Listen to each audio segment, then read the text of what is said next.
한 6년 만에 이렇게 사랑하는 여러분들 뵈어서 얼마나 감사하고 기쁜지 모르겠습니다.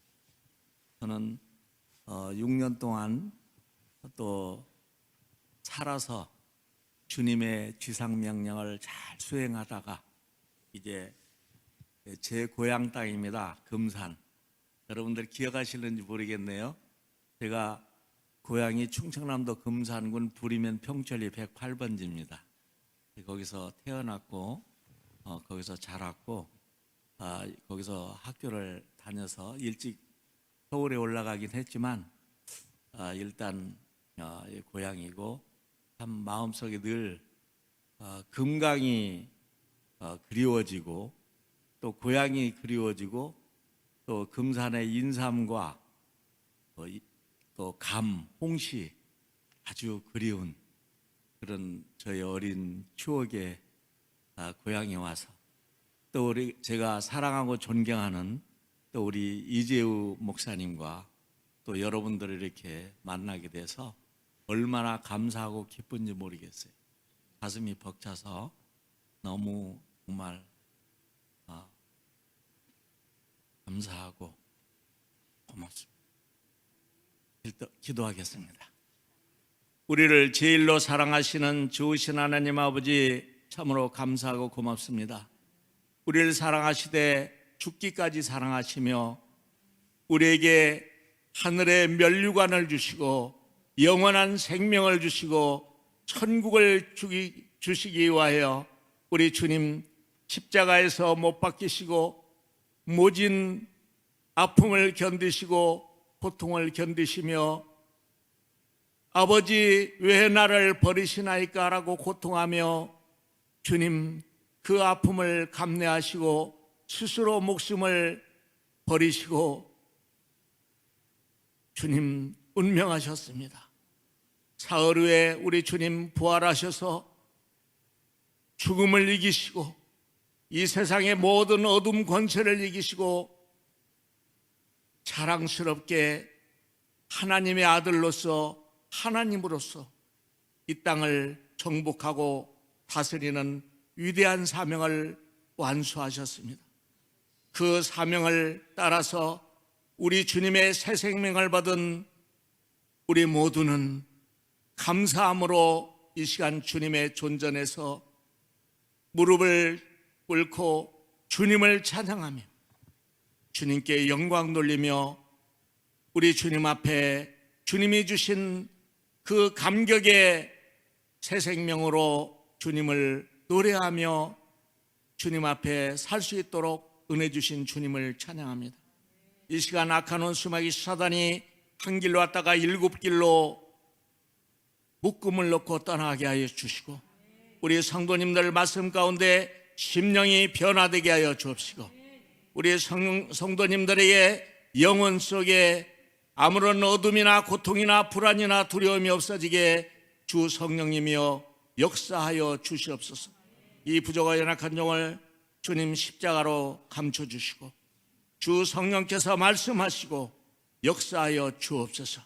말씀 듣는 가운데 귀신이 떠나가게 하여 주옵시고 말씀 듣는 가운데 심령의 치유가 임하게 하여 주옵시고 말씀 듣는 가운데 새 생명이 소생되며 감사와 기쁨이 회복되게 하여 주옵소서. 감사드리며 예수님 이름으로 기도하옵나이다. 아멘.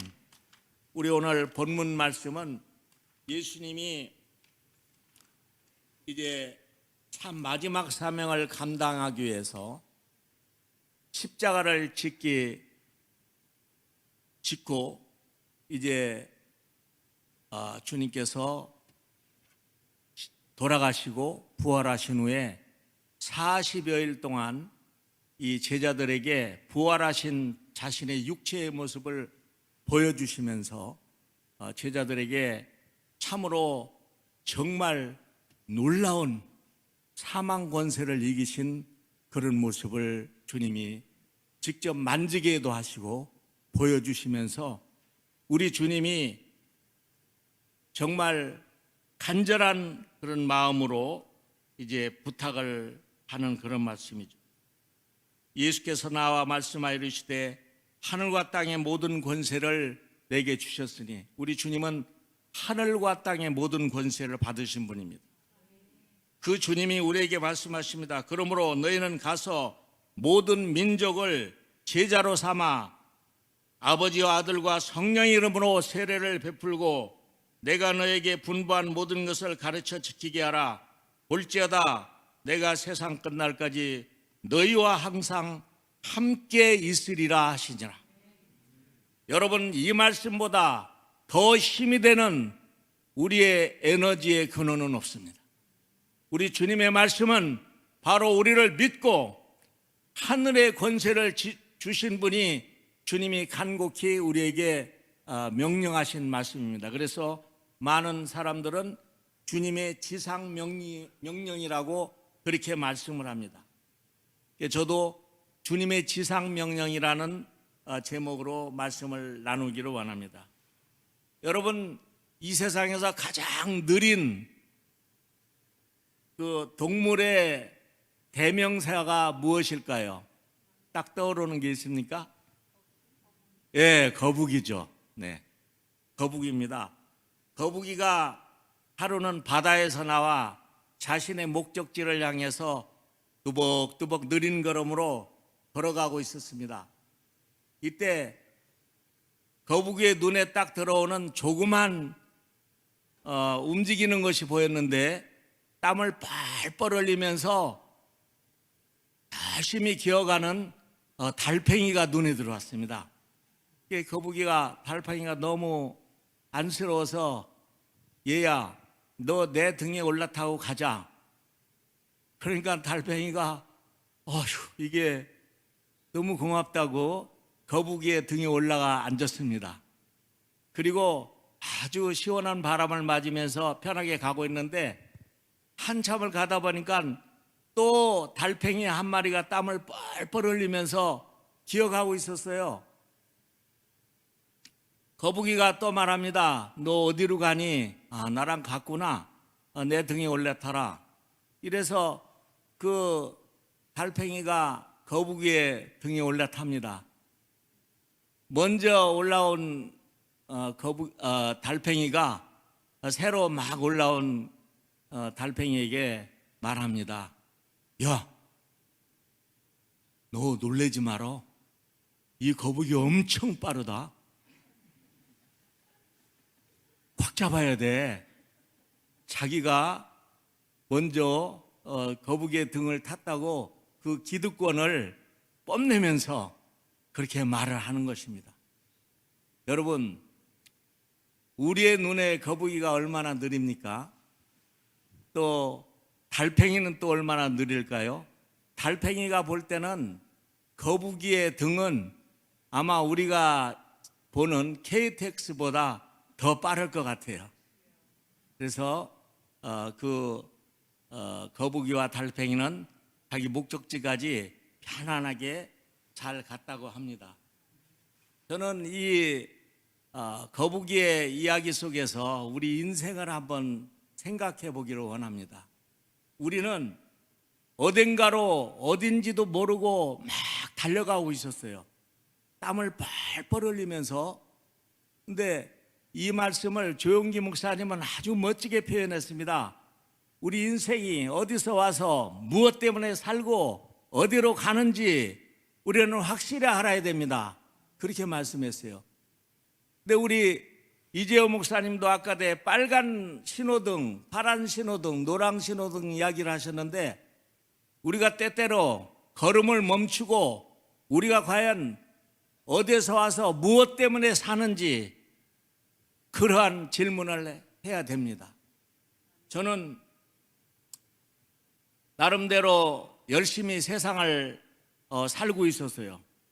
근데 어느 날 주님이 저에게 환경으로 역사하시고 모든 조건들로 역사하시면서 또 사람을 통해서 저에게 선교할 것을 당부를 하십니다.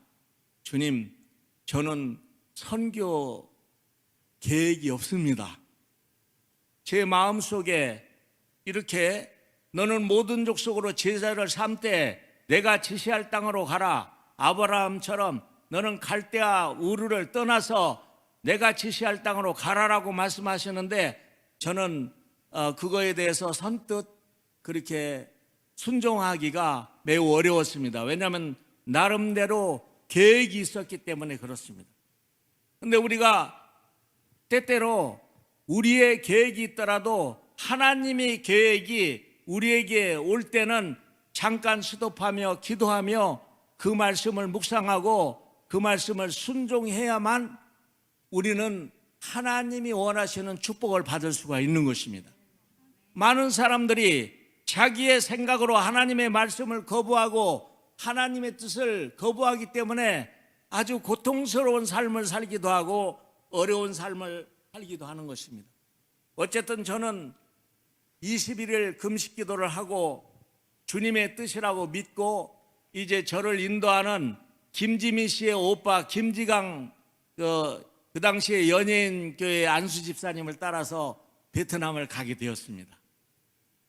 세상에 1996년 10월 10일 날 도착한 베트남 땅은 정말 아비규환이었습니다. 공항이 호치민시의 떵성역 공항에 딱 도착했는데 그 공항 바닥에 많은 장애인들이 누워있고 막 절규하고 돈 달라고 아우성을 치고 아주 시장 같았어요. 그것도 아주 정말 전쟁의 그런 폐허 속에 묻혀있는 그런 시장. 그리고 많은 사람들이 그렇게 헐벗고 옷도 제대로 못 입고 뭐 이 티셔츠나 이런 걸 보면은 뭐 한 5, 6년, 7, 8년은 좋게 입었을 구멍이 숭숭 떨어진 걸 입고 있고, 그리고 온 도시는 아주 고약한 그런 썩은 냄새가 진동을 하고 있었습니다. 세상에 우리가 어렸을 때 그 월남 파병 노래를 부르면서 맹호부대, 비둘기부대, 청룡부대 뭐 이렇게 월남으로 떠나면서 월남의 그 환상적인 십자성, 야자수 이런 거 환상적인 것만 생각하다가 딱 갔는데 처음 대하는 호치민 시내는 아비규환 그 자체였습니다.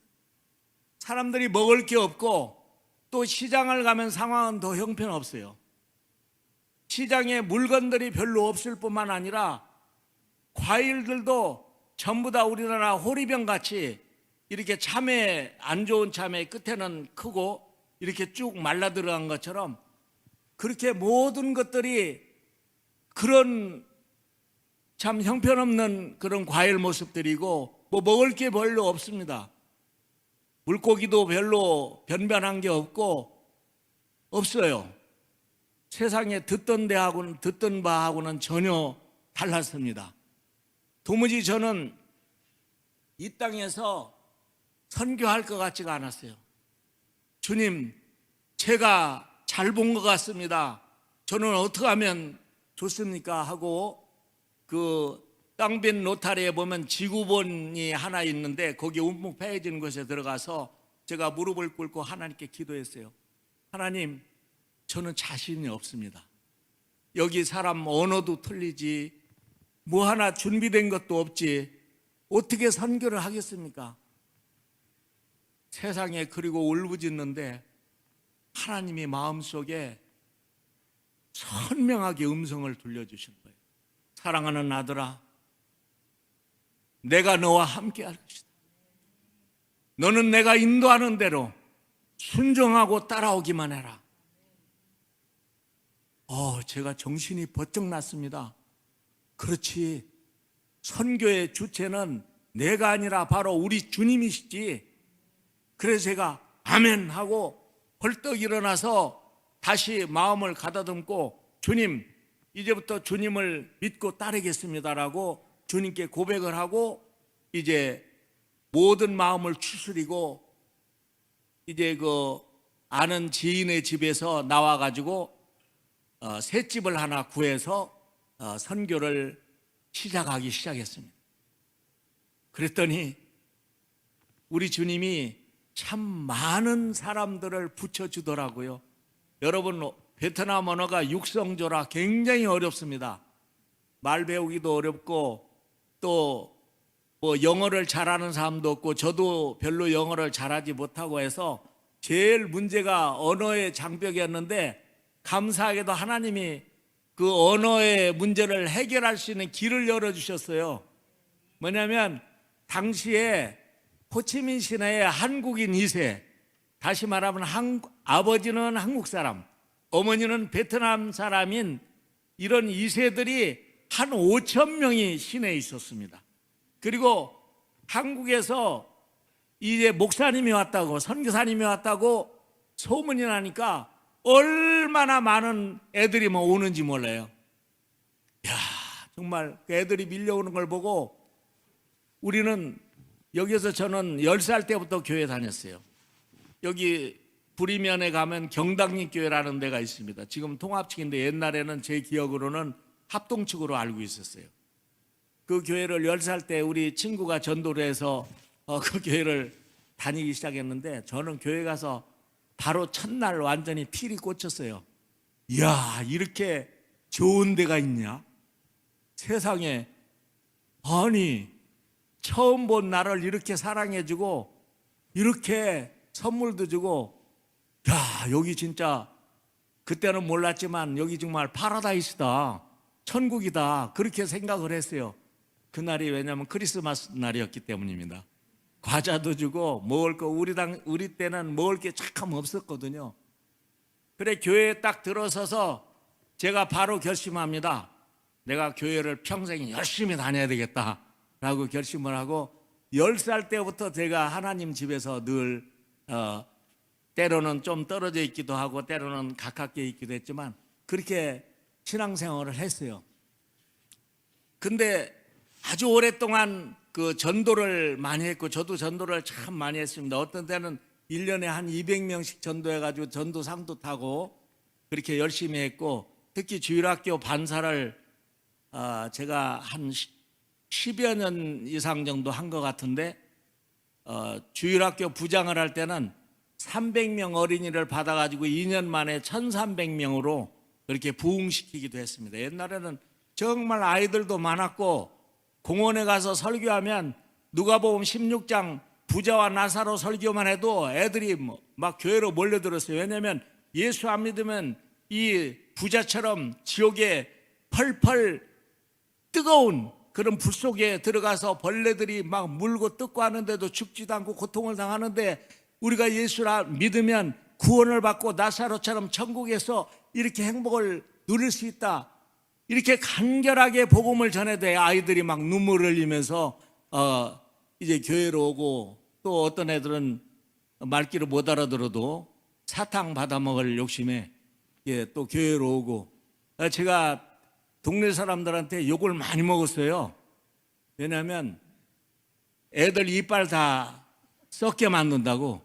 제가 말했어요. 이빨은 썩어도 상관이 없습니다. 이 아이들이 영혼이 건강하게 커서 하나님께 인정받고 또 주위 사람들의 사랑을 받고 부모에게 효자 효녀가 된다면 거부하시겠습니까? 그러면 사람들이 막 웃어요.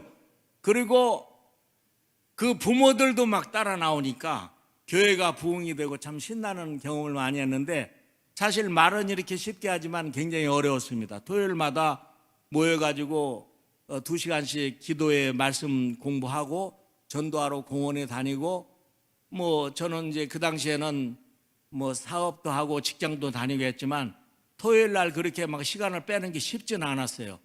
그리고 총동원 주일이나 이런 때는 참 목사님이 말씀하시면 하나님이 말씀하시는 것처럼 순종하고 그렇게 전도를 하는데, 저는 뭐 전도 명령이 딱 떨어지면 정말 많은 기도를 하면서 하나님을 어떻게 기쁘게 해드릴까 하면서 저는 여러 가지 방법을 동원해서 뭐 어떤 때는 어디 경로당 같은데 찾아가지고 어르신네들을 한 번에 막 몇백 명씩 버스 몇 대를 대절해가지고 모셔오기도 하고, 답답하니까 뭐 시간은 바쁘죠. 목사님의 명령은 떨어졌지 저는 또 순종해야 되겠고 하니까 어쨌든 전도하면서 땀을 뻘뻘 흘리면서 많이 했어요. 돈도 많이 쓰면서. 뭐 돈은 하나님이 늘 풍족하게 채워주시더라고요. 우리가 가만히 있으니까 그렇지 움직이고 하나님을 기쁘시게 해드리면은 하나님께서는 부자시잖아요. 하늘 문을 여시고 얼마든지 쓰는 것에 그 체크를 해주셔서 이렇게 그때도 참 기쁨으로 사역을 했지만 굉장히 전도가 힘든 것만은 사실이에요. 저 또 그렇게 용감하고 씩씩한 사람이 아니에요. 제가 후회스러운 게 몇 가지 있는데 그 중에 하나가 버스에서 전도해보지 못했어요. 너무 부끄러워서 버스에 타가지고 주 예수를 믿으세요. 당시에는 굉장히 그게 우리 저 신학생 때도 그렇고 많은 그 부러움을 샀거든요. 지하철에서도 그렇고. 그런데 저는 이제 그거를 하지 못했어요. 세상에 베트남에 가니까 전도를 애쓰고 다니지 않아도 머리를 안 쓰고 말을 제대로 못해도 사람들이 막 몰려오는 거죠. 야, 하나님 이거 어떡하죠? 그랬더니 한인 2세들을 이미 하나님께서 준비해 놓으시고 걔들이 와서 통역도 하고 같이 전도도 하고 이러면서 교회를 세우고 제자들을 키웠습니다. 물론 한국어도 가르쳤죠. 한국어도 가르치고 하면서 아주 경찰이 한 번은 찾아와가지고 여기 지금 뭐 하는 사람인데 이렇게 아이들이 많이 오고 청년들이 많이 오느냐. 그래서 뭐 저희는 뭐 특별히 뭐 하는 거 없고 지금 뭐 좀 해볼까 하고 왔다고. 왜냐하면 공산국가이기 때문에 복음을 전할 수가 없습니다, 여러분. 지금 요즘에 중국의 심각한 상태 보시죠? 모든 외국인 목회자들은 다 추방입니다. 절대로 중국에서 앞으로 사역을 할 수 없어요. 뭐 작년에도 많이 추방을 시켰고 베트남도 똑같은 공산 사회주의 국가예요. 절대 복음을 전할 수 없습니다. 종교법 18조에 보면 모든 인민은 종교를 가질 권리와 갖지 않을 권리를 동시에 가진다라고 분명히 명시되어 있고, 만약에 예수를 믿고 당신의 지금 불행한 처지, 당신은 어렵습니다. 당신 살기 어렵습니다. 우리는 주로 물고기 전도법을 많이 써요. 그러니까 물고기가 자기가 뭔가 자유롭게 자기 생각대로 살기 위해서 이 어항이나 강에서 뛰쳐나와서 땅으로 올라오면 그때부터 고통이 시작되는 것이죠. 팔딱거리면 그것을 벗어나려고 몸부림을 치면 칠수록 더 아프고 고통스럽고 정말 자기 힘으로 어쩔 수 없는 그런 아픔을 겪게 되는 것입니다. 그래서 이것이 바로 우리의 인생하고 똑같습니다. 우리 물고기가 제대로 살려면 반드시 물속으로 가야 됩니다. 강 속으로 가야 됩니다. 우리 인간도 정말 하나님이 주시는 평안을 누리고 하나님이 주시는 그런 감사의 삶을 제대로 살려면 하나님의 품으로 돌아가야 물고기처럼 회복할 수 있고 상처도 치유받을 수 있고 제 마음껏 자유롭게 살 수 있는 것입니다. 이제 우리가 보통 전도할 때 이제 그런 전도를 많이 하거든요. 근데 하여간 이 베트남에는 사람들은 엄청나게 몰려오는데 이 사람들이 상처받은 사람들이 굉장히 많습니다. 아주 그 사람들을 하나님의 말씀으로 치유를 해주고 먹을 것을 주고, 우리 처음에 뭐 변변찮게 파송을 받아서 가가지고 뭐 선교비도 별로 없고 한데 기적이 일어납니다. 거기에 제가 그 당시에 1,000불만 있으면, 1,000불이면 그 당시에는 얼마냐면은 한 700원 정도면은 1,000불이 70만 원? 70만 원 정도면 1,000불이 됐어요. 7대1, 6.5대1, 뭐 1달러에 하여간 미화 1달러에 650원 정도, 700원 정도 이렇게 갔습니다. 그러니까 여기서 1,000불, 1,500불 가져가면 거기 가면 천문학적인 돈이 되는 거예요. 뭐 100명이고 얼마고 싼 쌀을 사가지고, 물론 먹을 건 변변찮죠. 뭐 그 땅이 저주를 받아가지고 그 국가가 75년도 4월 30일 날 공산화가 됐는데, 공산화가 된 다음에 예배당을 다 거의 다 폐쇄시키고 불로 싸지르고, 또 어떤 데는 지금도 멀쩡하게 예배당이 있는데 십자가가 달려 있는데 거기 국가 소유의 전기회사의 창고로 쓰는 데가 바로 우리 호치민 시내에도 지금도 있습니다. 부끄러운지도 모르나 봐요. 그 정도로 목사님들은 거의 다 추방시키고 천주교인들은 다 집에서 쫓겨나가지고 한 50km 정도 떨어진 그런 시골로 다 몰아서 그쪽에서 따로 살게 되고, 이게 공산화 통일이 돼가지고 아주 나라가 심각하게 됐는데, 그거보다 더 무서운 거는 땅이 저주를 받아서 소산을 내질 않는 거예요. 지금은 베트남이 쌀 수출도 세계에서 1위 아니면 2위 정도로 엄청나게 합니다. 지금은 시장에 가면 산더미처럼 과일이 쌓여있고 그 과일 맛이 정말 기가 막히게 맛있어요. 옛날에는 수박도 소금 찍어 먹고 이 설탕 찍어 먹고 그랬어요. 저는 말로만 듣던 북한이 저주를 받았다고 했는데, 북한이 농사가 안 되고 막 그런 얘기를 많이 들었는데, 베트남에 와서 실감을 했어요. 아, 역시 하나님이 축복해 주지 않으면 이 땅에서도 소산을 내지 못하는구나. 그러니까 우리가 성경에서 많이 보면 이삭이 100배의 축복을 받고 그러잖아요. 여러분, 이삭은 사람이 용감하거나 뭐 이렇게 훌륭해 보이는 데가 별로 없어요. 그런데 굉장히 소극적이면서도 좀 피해 다니고 그렇게 공격적이지도 못하고 적극적이지도 못했던 것 같습니다. 그래서 우물을 막 파면은 그 블레셋 사람들이나 와가지고 그걸 달라고 덤벼들면 그냥 놓고 다른 데 가서 또 우물을 파고, 그런데도 하나님을 향해서 믿음으로 사니까 100배의 축복을 받아서 주위에 많은 사람들이 도대체 이게 무슨 일이냐, 그렇게 이삭을 바라보잖아요. 그래서 우리가 하나님을 믿는다는 것은 이 세상에서 가장 중요한 우리의 그런 축복의 원리라는 것을 분명히 깨달아 알아야 될 줄로 믿습니다.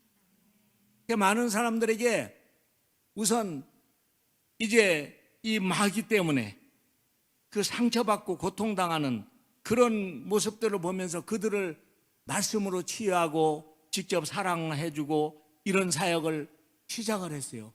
왜냐하면 여러분들이 아실는지 모르지만 이 공산주의 국가는 이 사람들을 세워주고 용서해주고 이 축복해주고 이러는 것이 별로 없습니다.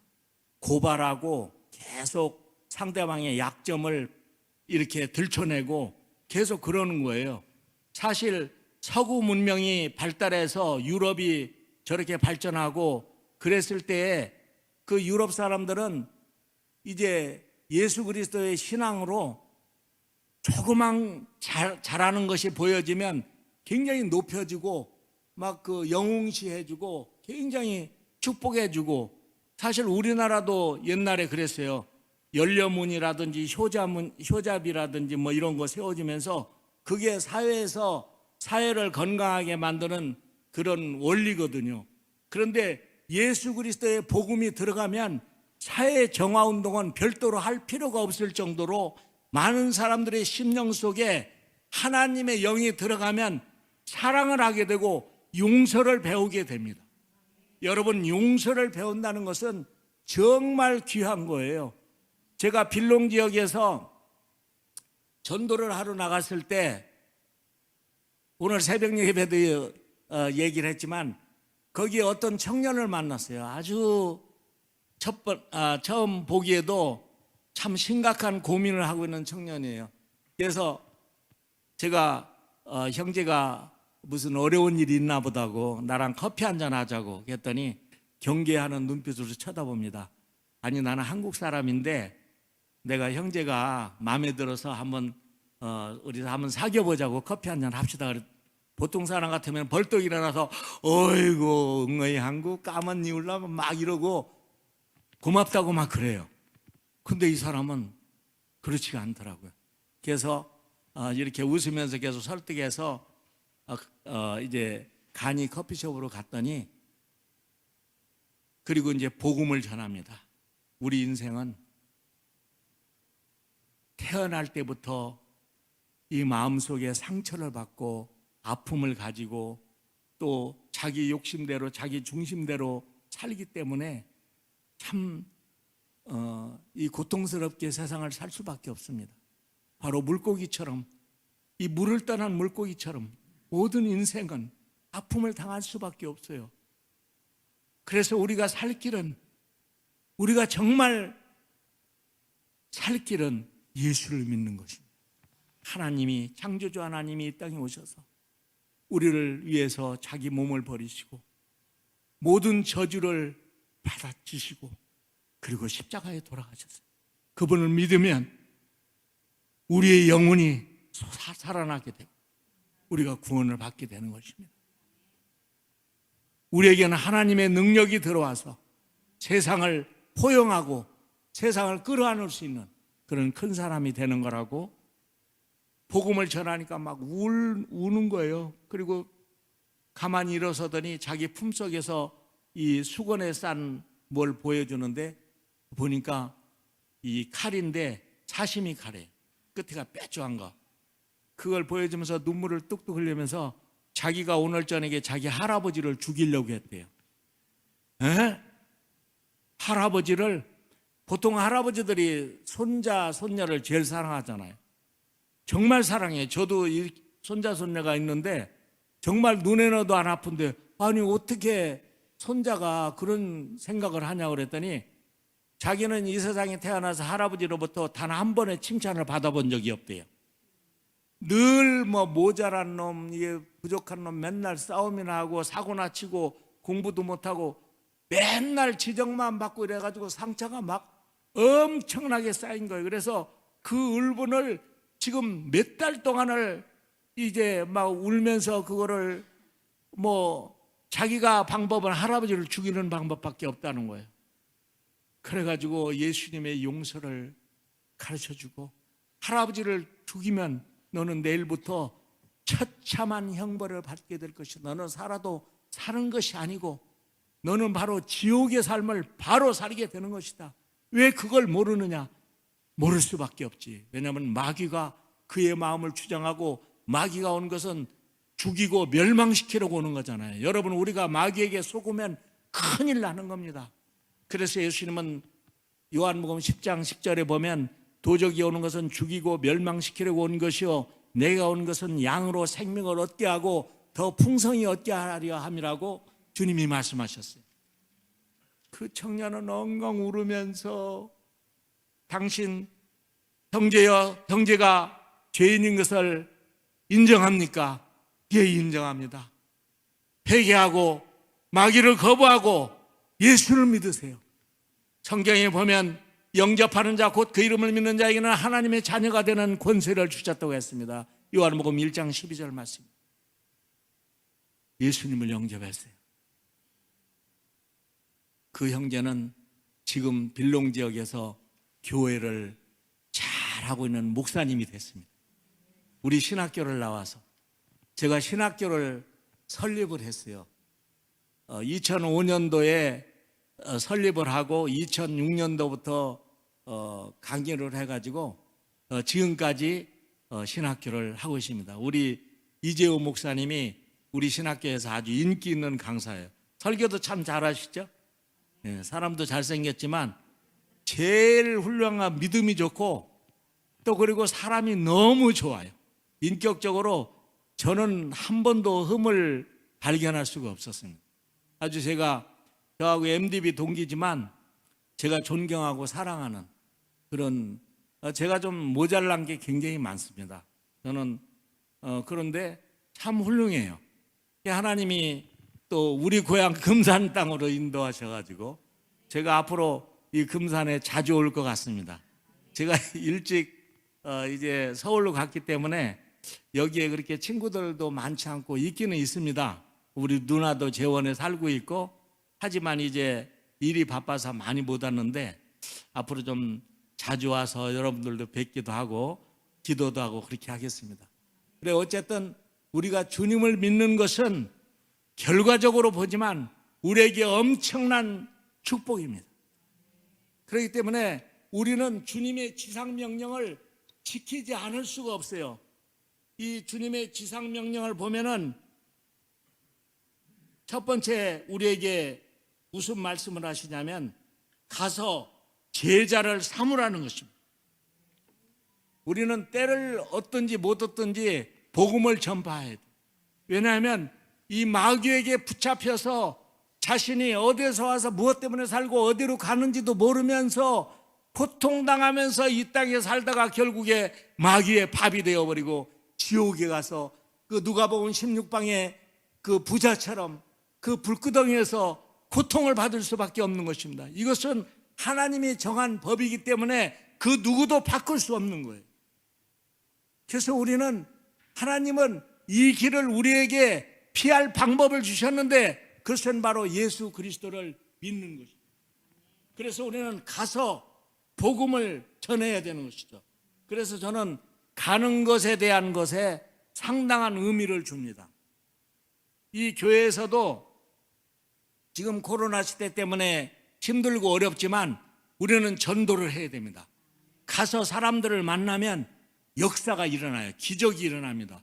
우리가 보기에는 시간을 뺏기고 뭐 여러 가지 손해를 많이 보는 것 같아도 그런 사람들을 만남으로써 해서 우리에게 새로운 길이 열려지고 우리 하나님은 영적으로 육적으로 여러 가지 우리에게 풍성한 축복을 내려주시는 것입니다. 가다는 말이 헬라어로는 포리오마이라는 뜻을 가지고 있는데요. 이 포리오마이는 상징적으로 죽는다라는 의미를 가지고 있습니다. 우리가 가려고 하면 육신적으로 굉장히 거부를 느껴요. 제가 베트남에 가려고 하는 것처럼 가면 죽을 줄 알았어요. 가면은 이게 도대체 내가 할 수 있는 것이 없다고 생각했어요. 그러나 지금 베트남에 가서 사역을 했을 때 하나님이 얼마나 축복을 해주셨는지 제가 교회를 57개를 지었습니다.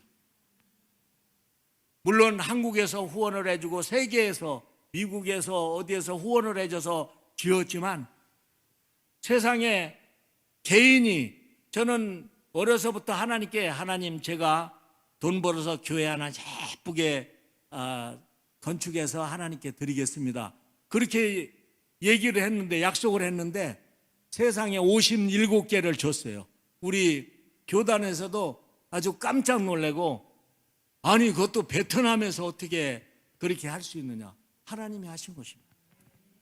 하나님이 이 포류마이아 가라는 명령에 순종할 때 모든 족속을 제자로 삼으라고 할 때 우리는 그 주님의 말씀에 순종만 하고 주님의 말씀을 따라서 갔을 뿐인데 기적이 일어난 것입니다.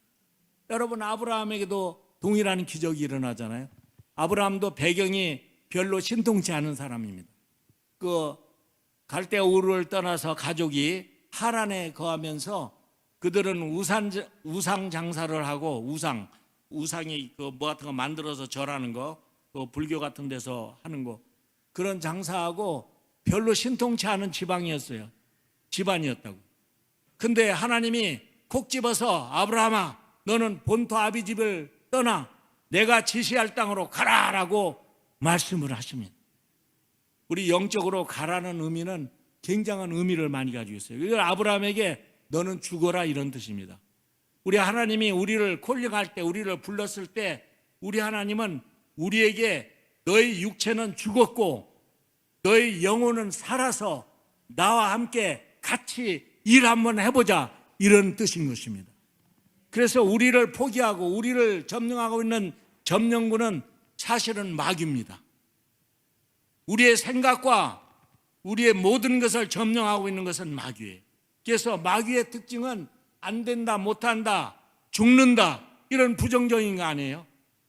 그래야 우리를 좌절시키고 절망적으로 만들고 아까 우리 그 형제 얘기를 했던 것처럼 마귀는 사람을 칭찬하고 사람을 세워주는 것에 절대 동의하지 않습니다. 어떻게 하면 사람을 깔아뭉개고 낮추고 자기가 올라서려고 하고 자기가 뽐내려고 하고 스스로 바벨탑을 쌓아서 자기가 높아지려고 하는 이 전략을 마귀가 가지고 있어요. 그렇기 때문에 우리는 마귀의 전략을 간파하고 철저하게 하나님의 그리스도 예수의 십자가와 함께 죽어서, 갈라디아서 2장 20절입니다. 내가 이제 사는 것은 내가 사는 것이 아니요 내 안에 그리스도께서 사신 것이라는 그런 고백을 하면서 살 때 하나님이 우리를 들어 써주실 줄로 믿습니다. 이것은 선거제에 가서도 일어나지만 여기에서도 우리의 삶 가운데 동일한 엄청난 폭발적인 동력을 가지고 에너지를 가지고 우리를 부활시키고 우리를 사용하게 되는 줄로 믿습니다. 절대 우리 주님의 말씀은 살리는 것은 영이니 육은 무익하니라 기억해야 됩니다. 우리 하나님의 말씀이 떨어질 때 우리를 죽이려고 하는 건 없습니다. 그러나 마귀는 달콤한 유혹으로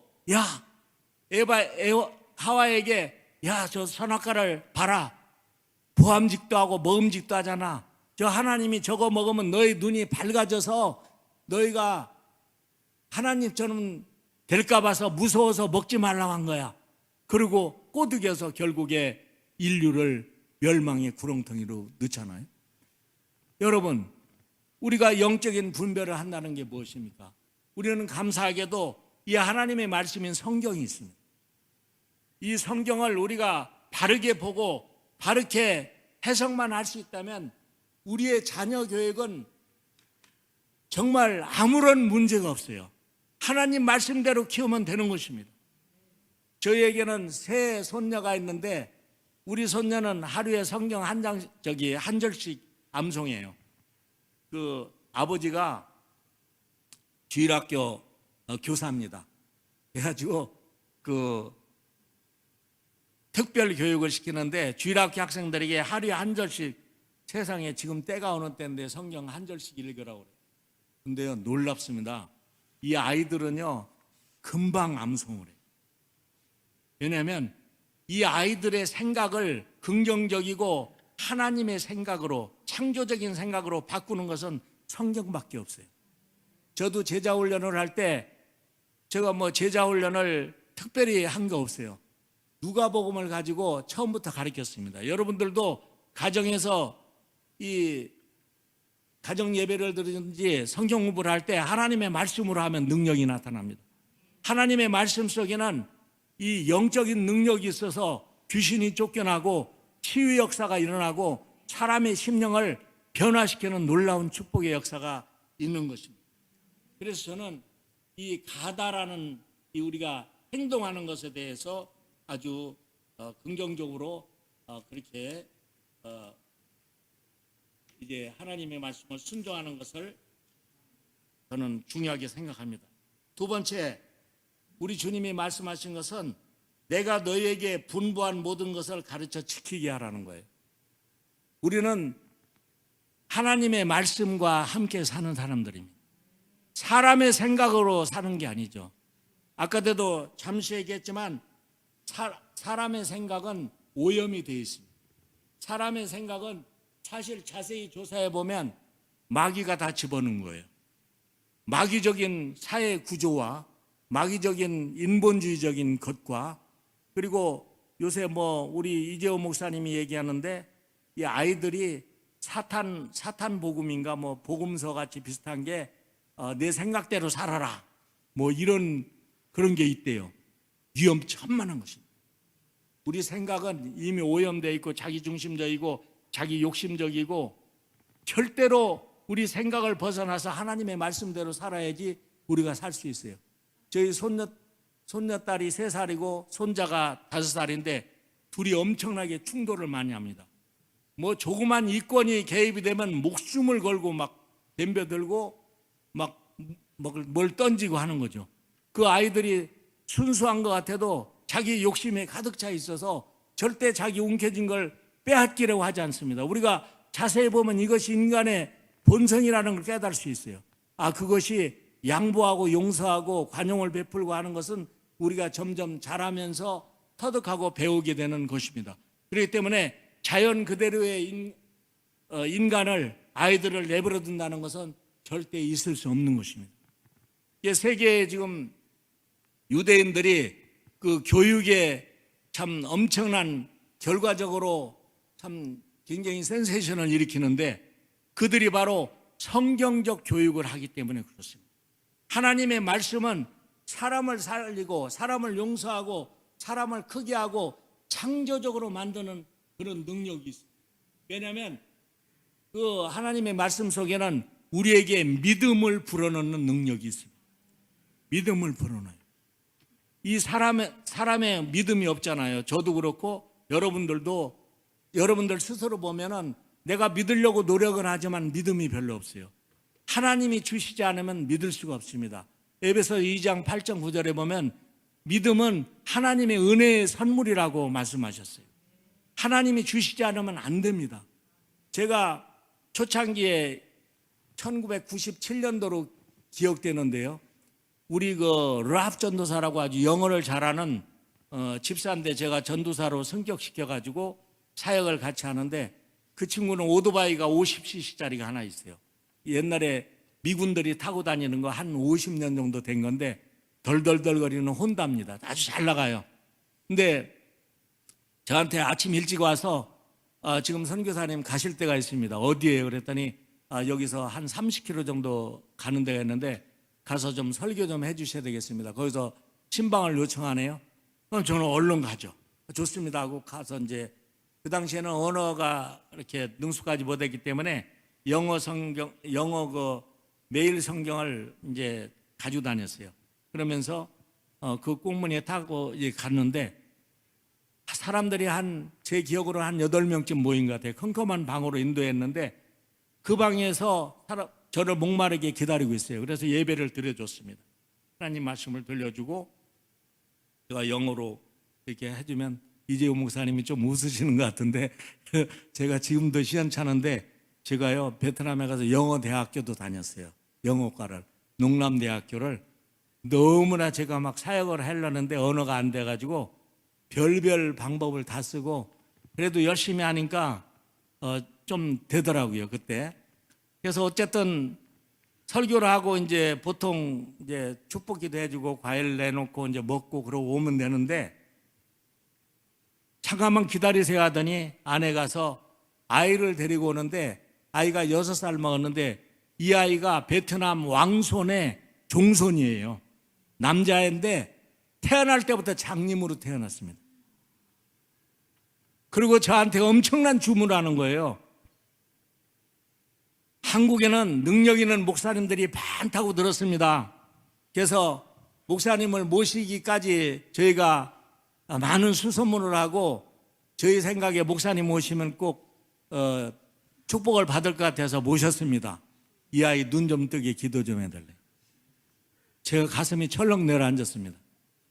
저는 병자들이 낫는 것을 많이 보았고 귀신도 내쫓아 주어봤고 많은 걸 해봤지만, 세상에 눈앞에서 장님이 눈을 뜨는 건 한 번도 못 봤어요. 세상에 드디어 올 것이 왔구나. 이 가짜가 이제 분명히 이게 들통이 날 텐데, 그래가지고 그래도 어떡합니까? 기도합시다. 기어들어가는 목소리로 손을 얹고 하나님 하나님 하는데 더 이상 말이 안 나와요. 성경에 약속한 것처럼 이 아이를 눈을 뜨게 해 주시옵소서. 너는 나를 믿는 자는 내가 하는 것을 저도 할 것이요 이거보다 더 큰 일도 하리니, 그런 말씀 막 생각나더라고요. 그래서 막 그걸 놓고 기도를 하는데 입은 움직이는데 이 마음 속에는 썰렁해요. 이게 도대체 눈을 뜰 것 같지가 않은 거예요. 그래서 변화산에서 이제 요한과 베드로 이렇게 갔다가 돌아와서 그 귀신 들린 아이를 이제 만나고, 그 제자들이 고치지 못했을 때 예수님이 분을 내시고 화를 나면서 너희 믿음이 없어서 이 아이가 역사를 이루지 못했다. 믿는 자에게는 능치 못함이 없다라는 말씀이 딱 떠오르면서 그 아이의 아버지가 믿음이 없나이다 저를 용서하소서, 그게 딱 떠오르면서 저도 믿음이 없다는 걸 고백을 합니다. 주님, 제가 진짜 믿음이 없습니다. 믿음을 주시옵소서. 믿음을 주시옵소서. 회개합니다. 믿음 없는 거 인정합니다. 믿음을 주시옵소서. 그렇게 팍 주님 앞에 기도를 하는데, 세상에 저랑 같이 기도하는 사람들이 얼마나 죽기 살기로 기도를 하는지 모두 눈물 콧물 그냥 막 흘리면서도 정말 기도를 멈추지 않고 하더라고요. 저도 저의 모습이 너무 부끄러워서 같이 막 기도를 했습니다. 하나님, 회개합니다. 믿음 없는 걸 용서해 주옵소서. 그때 떠오르는 성경 말씀이 있습니다. 로마서 1장 17절 말씀. 복음에는 하나님의 의가 나타나서 믿음으로 믿음에 이르게 하나니 오직 의는 믿음으로 말미암아 살리려 함과 같으니라. 이게 이 성경 말씀을 분석해 보면, 복음에는, 이 복음은 예수 그리스도입니다. 예수 그리스도의 복음에는 하나님의 기적이 나타난다는 말씀. 뭐냐면 믿음으로 믿음에 이르게 한다는 거예요. 우리가 히브리서 11장에 보면 믿음에 관한 여러 가지 말씀들이 나옵니다. 우리에게 믿음이 없어요. 우리가 잘 아는 엘리야가 갈멜산에서 기도할 때도 구름도 없었습니다. 구름 한 점도 없었어요. 그런데 무릎을 꿇고 무릎 사이에다가 머리를 넣으면서 죽기 살기를 각오하고 하나님 비를 내려 주옵소서라고 막 기도하면서 얼마나 자신의 믿음 없는 것, 사와나 너 가서 봐라. 그러니까 구름 없어요. 비 올 조짐이 전혀 없습니다. 또 기도합니다. 저도 그런 심정으로 막 기도를 했어요. 로마서 1장 17절에 보면 너희가 조그만 믿음으로 나를 믿고 나에게 기도를 하면 내가 너희 기도에 그 씨앗을 받아서 엄청나게 폭발시켜, 핵폭발처럼 폭발시켜서 내가 너희에게 응답을 주리라는 그런 말씀인 것입니다. 우리의 믿음이 없을지라도 우리가 주 예수 그리스도를 믿고 주님 앞에 무릎을 꿇고 주여 이 가련한 이 아이를 눈을 뜨게 해 주옵소서라고 기도한다면 된다는 것이죠. 한참을 기도하는데 하늘로부터 불이 쫙 저에게 내려오는 건 느껴집니다. 그리고 마음속에 이 아이가 눈을 뜬다. 이 아이가 눈을 뜬다. 믿음이 쫙 들어오는 거예요. 오, 하나님, 막 전율을 합니다. 옆에 랍전도사가 변호사님, 저 아이가 이상해요. 저 아이가 눈이 뜨는 것 같아요. 나도 알아. 우리 하나님이 응답해 주셨어. 우리 좀 더 기도하자. 그 아이는 눈을 떠서 지금 몇 년이에요? 벌써 20한 5년 됐겠네요. 지금 31살이죠. 아주 힘있게 살고 있습니다. 주님을 증거하면서 잘 보고 다닙니다. 여러분, 우리 하나님은 역사하시는 하나님이 살리는 하나님입니다. 우리 하나님의 말씀은 사람을 살리고 사람을 반드시 구출해 주시는 것입니다. 우리는 예수 그리스도, 예수님 한 분만으로 충분히 세상을 이길 수 있습니다. 사도 바울은 그래서 이렇게 고백합니다. 너희를 예수 그리스도가 구원하기에 조금도 부족함이 없으신 분이다. 아무런 위험의 칼이나 그 어떠한 것이라도 예수 그리스도의 사랑에서 우리를 끊을 수 없느니라라고 말씀하고 계시는 것입니다. 마지막 세 번째는 참 제가 너무 좋아하는 구절인데 20절 말씀입니다. 제가 읽어드릴게요. 내가 세상 끝날까지 너희와 항상 함께 있으리. 내가 너희와 임마누엘 하겠다는 겁니다. 마태복음에 예수가 탄생할 때 마리아를 통해서 탄생할 때 주님이 약속하신 말씀이에요. 임마누엘 예수님. 이것은 이미 예수님이 이 땅에 오시기 전에 700년 전에 선지자들을 통해서 이사야 선지자를 통해서 약속하셨고 정사를 메었고 여러 가지 약속을 하셨습니다. 그분이 우리와 함께 하신다는 거예요. 이게 무슨 말이에요? 예수님이 이 땅에 더 오래 계시려고 했지만 하나님의 계획에 의해서 예수님은 부활하신 지 40일 후에 승천하셨습니다. 그리고 내가 가는 것이 오히려 너에게 더 유익하다고 말씀하셨어요. 요한복음 14장 16절 18절 말씀입니다. 내가 보혜사 성령님을 너에게 보내줄 테니 내가 가는 것이 너에게 유익하다. 보혜사 성령님은 우리 곁에서 도와주겠다는 것입니다. 그래서 우리가 회개하고 주님을 영접하고 주님과 함께 살면은 주님이 우리와 함께 하신다는 거예요.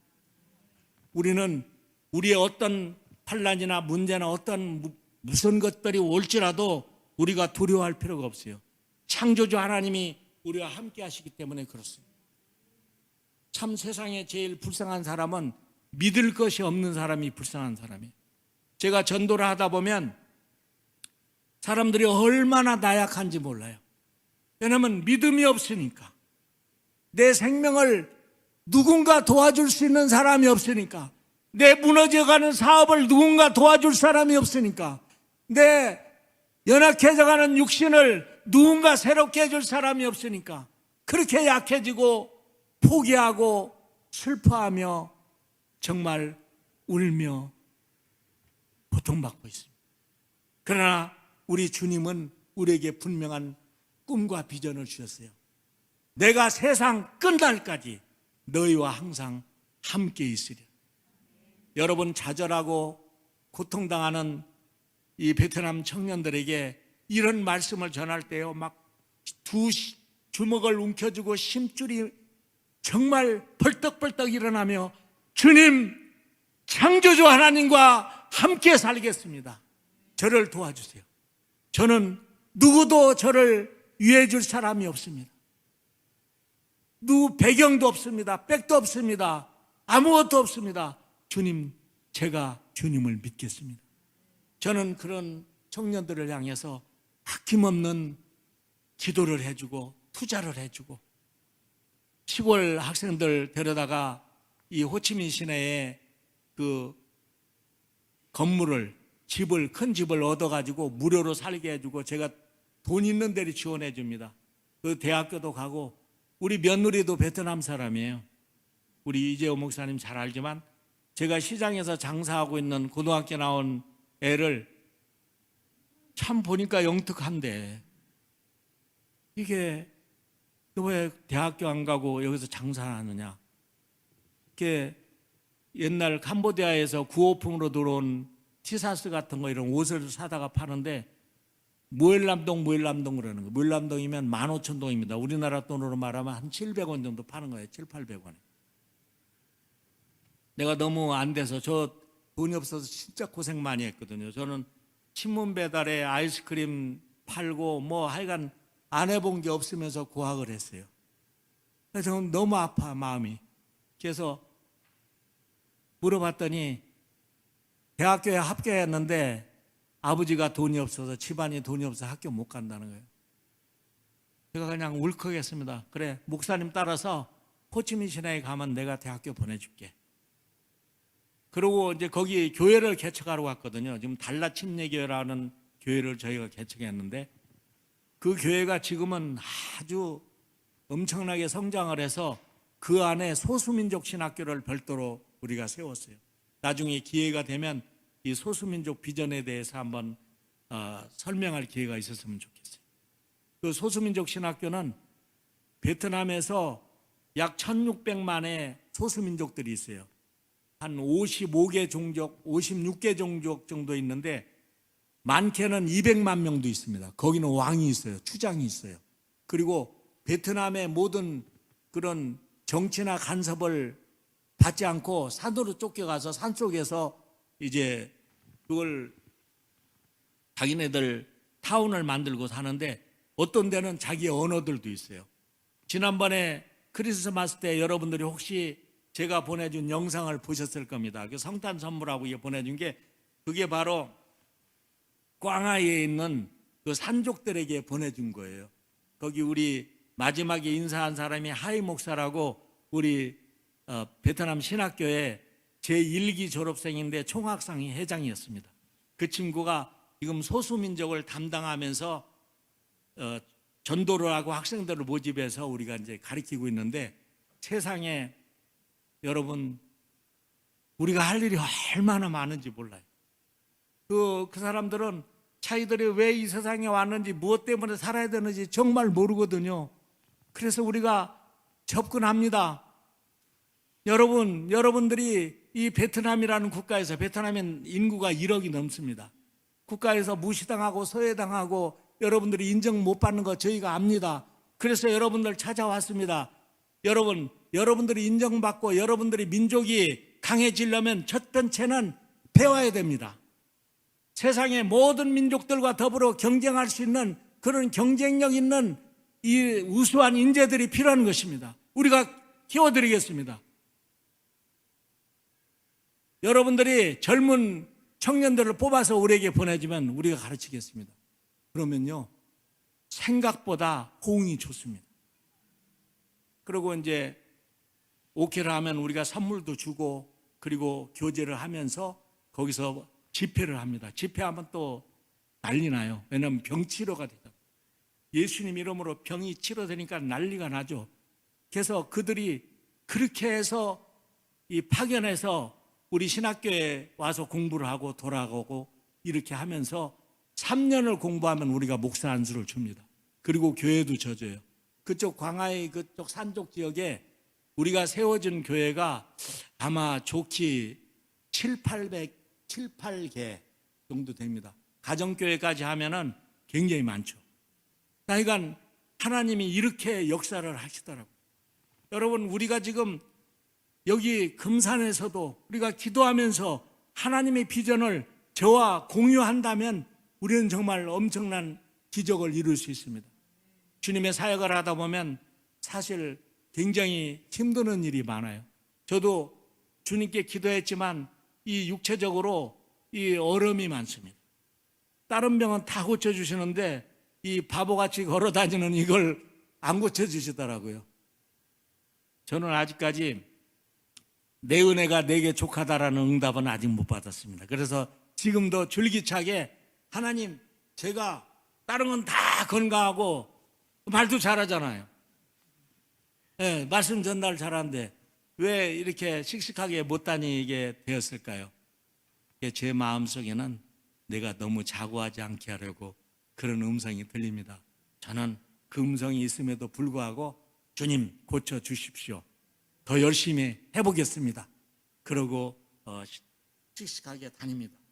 여러분, 우리 주님의 지상명령은 우리를 살리고 나를 살리고 우리 가정을 살리고 우리 아이들을 살리고 우리를 세계적인 사람으로, 하나님이 들었을 수 있는 축복의 사람으로 세워주십니다. 여러분, 하늘성 교회를 축복하기를 원합니다. 정말 여기에 우리 이재호 목사님 같은 저런 훌륭한 목사님이 오셨다는 것을 여러분들에게 정말 축하드립니다. 잘하실 거예요. 여러분들도 이 말씀을 더 집중적으로 연구해서 우리가 우리의 생각대로 예수를 믿는 게 아니에요. 하나님의 말씀대로 예수를 믿고 그 말씀을 따라가면 우리가 경험해 보지 못하는 놀라운 기적을 경험합니다. 여기에 조건은 아까 얘기했던 죽는 것입니다. 포류 오마이, 포류 오마이, 따라해 봅시다. 포류 오마이, 포류 오마이. 주님은 말씀하십니다. 죽는 자는 사는 것입니다. 살고자 하는 자는 죽는 것입니다. 여러분, 죽기를 각오하면 세상에 못할 일이 없어요. 우리가 우리의 자존심을 상하게 했다고 대항해서 싸울 필요가 절대로 없는 겁니다. 사람이 큰 사람은 남이 나를 무시하고 자존심을 상하게 할 때 더욱 커지는 것입니다. 그것이 바로 예수 믿는 사람, 그리스도인의 증거인 것입니다. 우선 넘기세요. 왜? 하나님이 우리와 함께 하시기 때문에 그렇습니다. 말로 해서 이길 생각할 필요가 없습니다. 우리 하나님이 우리 손을 붙들어 주시면 우리는 세상에서 인정받고 우리의 마음속에 영원한 평화와 천국을 누리면서 우리가 죽어서 천국에 가는 것이 아니라 이 살아서 주님과 함께 사는 이 놀라운 축복의 주인공이 될 수 있을 줄로 믿습니다. 기도하겠습니다. 좋으신 하나님, 감사하고 고맙습니다. 우리 주님의 지상명령을 따라 사랑하는 하늘성 교회 성도님들, 그리고 이 자리에 참석한 모든 분들, 이 금산 지역에 주님의 영광과 주님의 축복을 선언하기를 원합니다. 하나님, 이곳에 악한 원수마귀를 묶어주시옵시고 이 음산한 기운을 묶어주시옵시고 주의 성령으로 주여 가득 채워 주시옵소서.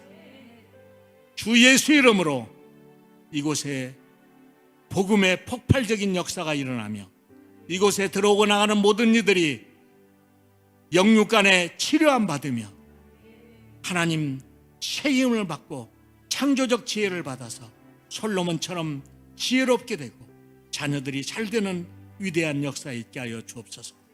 우리 이재호 목사님에게 더욱 지혜와 하늘의 능력을 더하셔서 이 교회 가운데 우리 살아계신 하나님이 영광 받기를 원합니다. 고마우신 우리 주님 예수 그리스도 이름으로 간절히 기도하옵나이다. 아멘.